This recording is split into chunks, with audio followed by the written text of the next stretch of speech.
Hi guys, Ken here, postcards from Cebu. Dealing with money when you're traveling to the Philippines.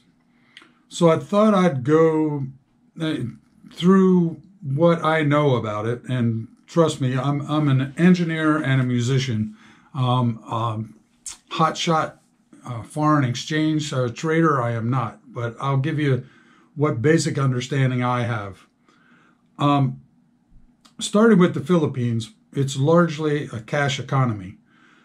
In the big cities like Cebu or Manila, a lot of places will take a debit or a Visa card or credit or debit. And most of the hotels, the bigger hotels, they will also. But once you get out of the big city, it's pretty much cash everywhere. There are ATMs. You can use an ATM machine in the Philippines. Not all of them work. Not all of them are stocked with cash. So it can be a fun experience, if you will, looking for that. But you need to have some cash with you. This is what Philippines currency looks like. It's 1,000 pesos is roughly equal to a $20 bill. And, you got hundreds, 50s, 200s, 500s.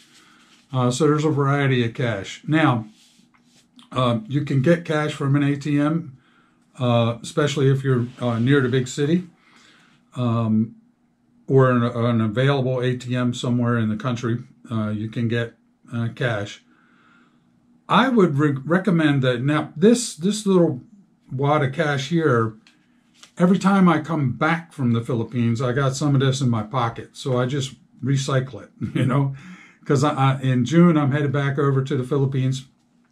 And when I arrive in Cebu, I'm going to need some money to pay for a taxi and that kind of stuff. So I like to always have a little bit of it left over so I can keep reusing it. If you're going for the first time and you don't have any Philippine currency, I'd learned that AAA, believe it or not, AAA, which is the, towing protection on the road and that kind of stuff, AAA, they actually have a lot of travel related services. And one of them is you can purchase with your debit card or credit card or whatever, you can purchase foreign currency. So you could, when I talked to them about it, they said just give them enough advance notice, like a week or something, so that they can actually get the currency from wherever the central depository is to that branch, and then you can pay for it with your debit card. You can probably pay for it first and then receive the currency later when it comes in, which I thought was a pretty decent service to have available. But there is a thing called an exchange rate. And the exchange rate comes from, basically what happens, let's say I go to the ATM and I want to withdraw 50,000 pesos and they charge me $1,000 US. So on the books of the bank, they show a negative 50,000 pesos and a positive $1,000 US. So they, in this made up incident or instance here, I paid 50 pesos. I received 50 pesos for each dollar. Okay. But there is a huge market that exists, and these banks all participate in it, where they buy and sell other currencies. Okay. So now the bank that has $1,000 US on their books now are going to turn around and want to sell those US dollars and receive pesos back, because they deal primarily in pesos because they're a Philippines bank. So let me take and I'll show you what I know about this. This is a little platform called TradingView that that I use to kind of keep my eye on it. In this particular case, this is US dollar versus the Thai baht. Okay, so the Thai baht on the right, it takes 34.251 of those Thai bahts to buy $1. And as you can see, the price fluctuates up and down quite a bit. Okay. Fortunately for me, when I was over in Thailand fishing and stuff in October, this is the October time frame here, the value of the US dollar was very high. So it was hitting 38.32 Thai baht to the US dollar. Now, I didn't receive that at the ATM. The bank pockets the difference because they're going to, I put in $1,000 and they're going to give me 36,000 baht, you see? And then they're going to turn around and sell it on this market for 38 baht to the dollar. So that's how the banks make a profit.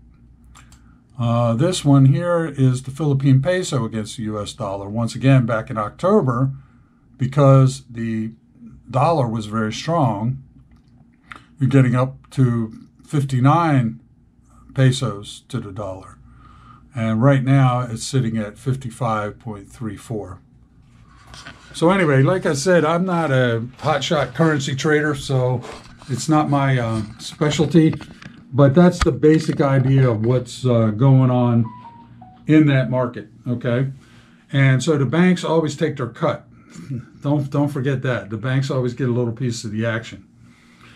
So you can use the ATMs.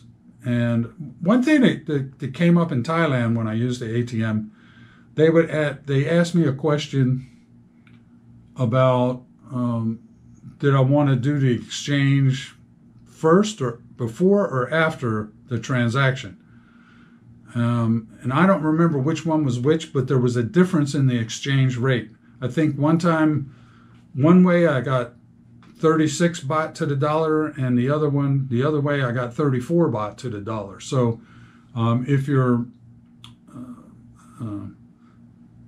what's the word I'm looking for? If you minding your P's and Q's in terms of what the exchange rate is, you want to look into that first. Okay, but it's, I was on vacation, gone fishing. I had great fishing trips, and I had a wonderful time in Phuket in Thailand. So I wasn't complaining. A baht or two here or there, it wasn't a big deal for me. But that's me. So if you're picky about it, then you might want to look into which one's which. The other thing that came up, and Wayne Jensen, one of my subscribers, mentioned that when he goes to the store, like the Metro Market or the grocery store in the Philippines, when he's going to use his card, he's going to use his bank card. They always ask him if he wants to pay for it in US dollars or the local currency, or pesos. Excuse me. That happened to me in Doha. I was passing, when I left Thailand, I flew to Doha in Qatar to make a connection to Chicago and come back to the U.S. But they asked me the same thing. I went to buy some food at a food court, and they asked me whether I wanted to pay in U.S. dollars or the local currency, which I don't even know what that is in Qatar. But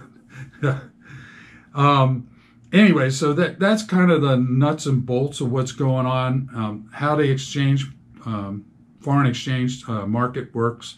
So those prices are fluctuating all the time. They're going up and down. Something to be aware of.